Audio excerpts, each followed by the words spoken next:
Hello, what's up? Mumeze mute? Aho muri hose ndabasuhuje. Shalom. Welcome back ku basanzwe bari hano and welcome for the new ones.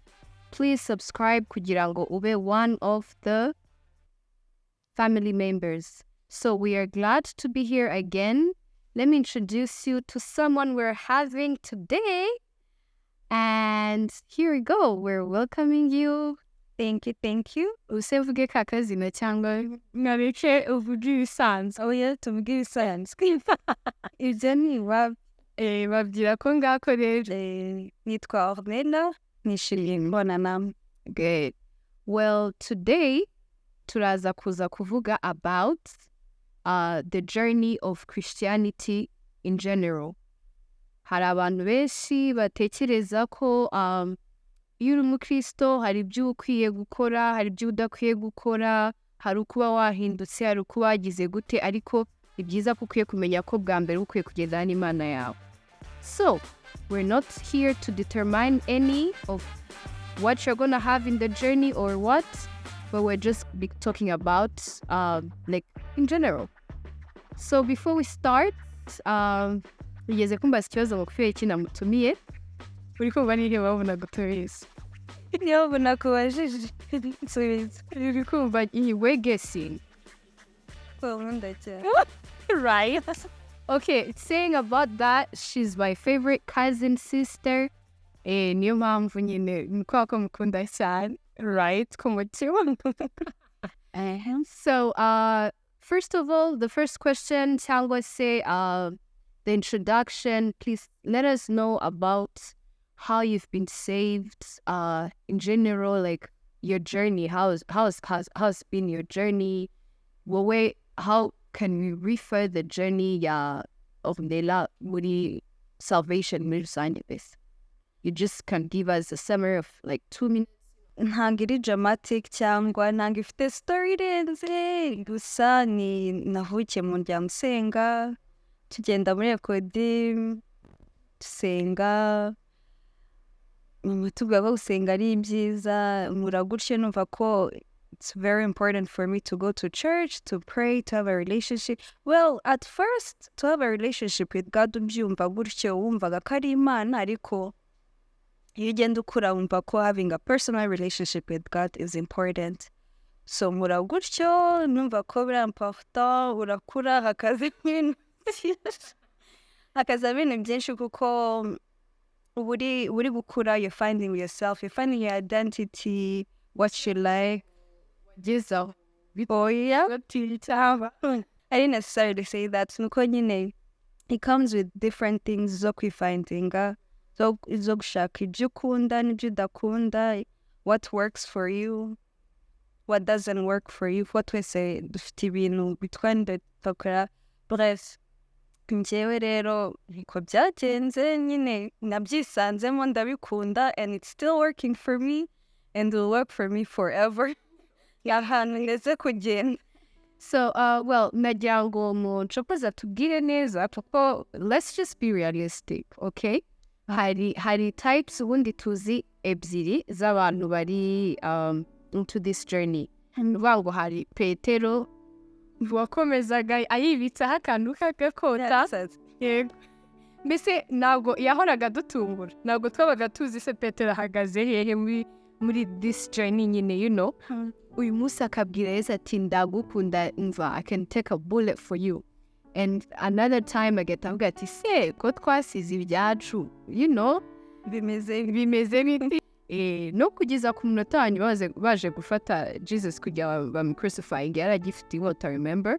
So like it shows us ko nubwo turi muri this journey, hari aho bigera umuntu akavuga ngo birakomeye, hari igihe nakirwanaho, which is not good, but we are being realistic.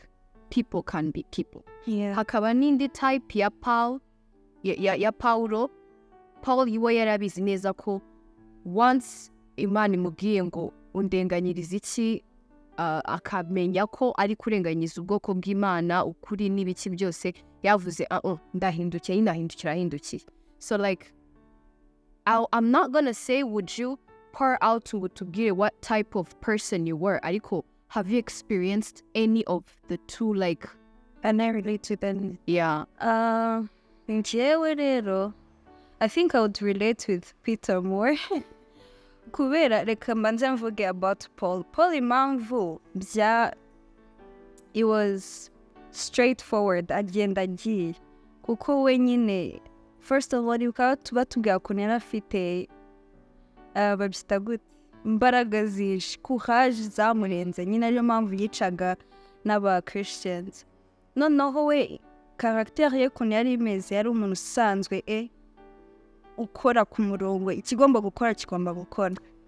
So nyine urumva Imana imubwiye, imweretse imufunguye amaso, we would say aza nyine akora ibyo agomba gukora muri za mbaraga ze. Njyewe rero I wouldn't relate that much kubera I don't think I'm a straightforward person like that, but I hope to be the future one day. But I think I would relate with Peter more kubera urumva I said my journey of growing up, going to church, loving church, ni ibintu nyine byari biri, I'm familiar to church, nyine biri personal to me, nyine I can identify with it kurusha uko na identifyinga n'ibindi bintu. Rero urwa rukundo Peter yari afite na passion nyinshi y'Imana, nanjye navuga ko nyifite, but still things are gonna happen, and you know, so not going into details, I would say I would relate with Peter more. Yeah, I get it. So maybe the last thing to ask about that is, how do you feel like, mbese iyo uza kuba ufite experience, would it have been, cyangwa se iyo uza kuba ufite umuntu wari kukubwira this is different, that is different, would it have been a different journey? Mpamvu urumva like twebwe tuzi ko tugenda muri church tukumva ijambo ry'Imana tukamera nyine nk'abantu bavuze ati bityo amatorero abwira iki, you know, mukagenda mugashoboninga wese na journey. Ariko it's not like we get this navuga ngo urubuga rwo kuvuga ngo par experience ngiye nagize bino, par experience ngiye nagize biri. So iyo biza kuba bihari cyangwa se bibaye cyane aho bihari, like byaba byiza cyangwa still nyine umuntu aba afite ku experiencinga journey yiwe, wibyiza kubona mureka experiencinga journey? Well, yes and no, kubera hari, I think what warugiye kuvuga ni, I don't think church embraces our difference that much. Kandi kubera twese dufite personalities zitandukanye, twese dufite backgrounds zitandukanye, yigo twese tugiye gusenga Imana imwe, tugiye kugendera ku mategeko ya church, which is very important, ariko twese turatandukanye. Langage wowe uvuga siyo njye mvuga, cyangwa uko numva siko undi muntu yumva, biterwa n'umuntu. Njye uko nizi ntabwo byari guhindura pe, ntabwo nyine uko Imana yandemye, ntabwo nakora amafuti ngo mvuge niko Imana yandemye yigo, ariko hari ukundi kuntu uba ufite kubijyana, atari gendera kuri iki, gendera kuri iki. Rero buri wese nyine ibintu by'Imana ntabwo ari black and white, harimo in between, harimo icyaha ni black and white, ni ijuru cyangwa death, yahoho ntabwo namo in between, but growth, growth yacu, journey yacu ni ibintu bikenera umuntu we wenyine nuko ateye. Now, coming to the last question niba ariko navuga before we move into the next thing, nabaza ngo se mbyite romance n'Imana, like twese tuzi ko we go there, we pray, God answers, tada, like byabaye nyine God answered, you prayed, Imana we yasubije mysterious, like mu buryo utari uzi, cyangwa se yasubije ibyo washakaga, ariwo tuvuga Imana yakoze mu ndi timing yayo, Imana yakoze ibyayo, ahandi tukavuga nyine like dufite for me nyine runaka, like tell us a little bit, maybe 1 minute, or tugiye guhita dushiftinga in some other things. Like, ni gute twakadressinga kino kintu, wavuga kuri kino kintu kijyanye no kuvuga ngo hari for me twese tuzi niba yes, niba ukijijwe urakijijwe nk'uko wari ubivuze se noir sur blanc, ntabwo uri bukizwe ujye kwivanga kuko uri different. Urakijijwe, but the journey, hari ba bantu bakeneye kubona bakururwa, hari wa muntu ukeneye just bill yamenye Bible umva uyimushyize kure ahubwo aramera nk'umuntu inyota yishe yagiye nko gusara. You know, like we all need to kwiga ibyo bintu, tukiga uyu muntu akwiye kwifindinga hehe, uyu muntu akwiye kwibona hehe, before we go to the conclusion. Mbese tubwire like something about how we normalize things in general, and we shouldn't. But again, be specific that we're not saying ko umuntu akwiye kuvuga ngo afite fazi kubigenda with me turwitwazo. Donc ubuntu ntabwo bwaje ngo muduhe kujya rugari rwo gukora ibyo dushaka, bwaje kugira ngo tubone how merciful God is, and how grateful he is, and to know to submitting Imana ku Mana. Njye navuga nkuko twabivuga mbere about Peter and Paul, tuvuge David. Twese we know stories za David, abantu batandukanye, ariko Imana yavuze n'umuntu nkunda, n'umuntu ufite umutima after my heart, you know. So Imana yo irabimenya kubera he sees beyond, ikadutreta differently. Niyo mpamvu in church, even our leaders, iki kugira discernment na wisdom, nukumenya uno muntu ndamubwira iki at what time, specific person ndamubwira iki kimukwiye we wenyine, undi namubwira nkabanza kwa Justin utundi. So njye nibaza ko ari icyo kintu gikenewe cyane, kutavuga ngo to generalize ibintu byose, kuko mu by'Imana ntago turi mu ishuri ngo ambara uniforme ngo iki niki. It's deeper than that, because there is a relationship, hari biri personnel kurusha uko twafata ibindi bintu. Ariko nabwo tukamenya nabo bantu uzi ko ugoye, naho nufate ngo ubigire excuse yo kunanirana, ukamenya yuko nawe ugomba gufungura umutima wawe. Gusa ntabwo ari responsibility yabo, ni responsibility y'aba leaders, kuko ntabwo nge nzaza ngo niba mfite leader muri church na expecting them to act better than them. So this is something more for the leaders and more for someone who's trying to lead somebody in the right way, to know what to say, to know the right time, to know uko ateye no kumutwara uko ameze, kuko nicyo Imana idukora kandi tugomba kumera nk'Imana. Wow, I like that. That was so deep actually.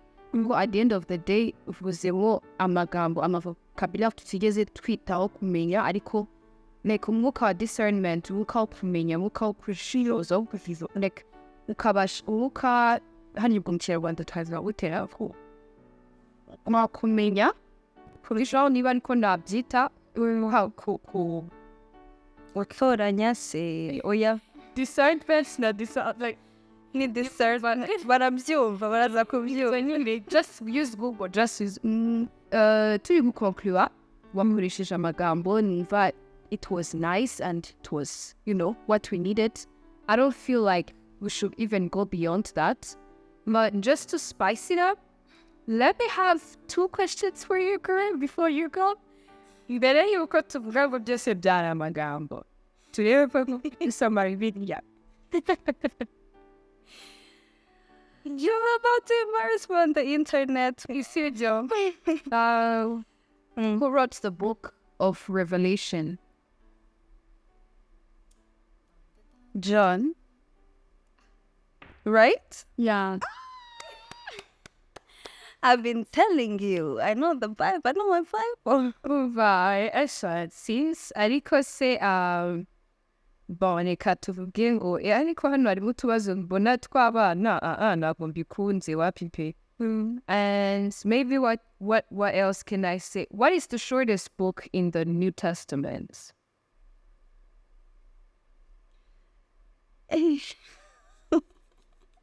Ni Phileo. Oh yeah. Ni Titus. Ni First Peter.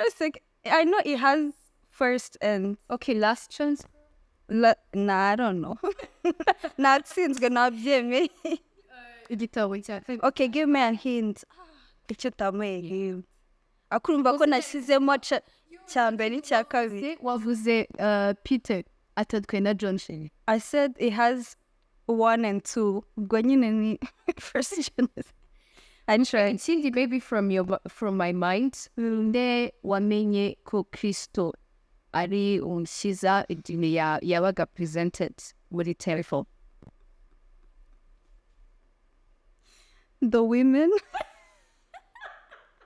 Wamenye ko ari we mukiza. Like wamenye ko ari Christ akiri uruhinja ntabwo mubimubwiye igihe yari presented Wamo. temple.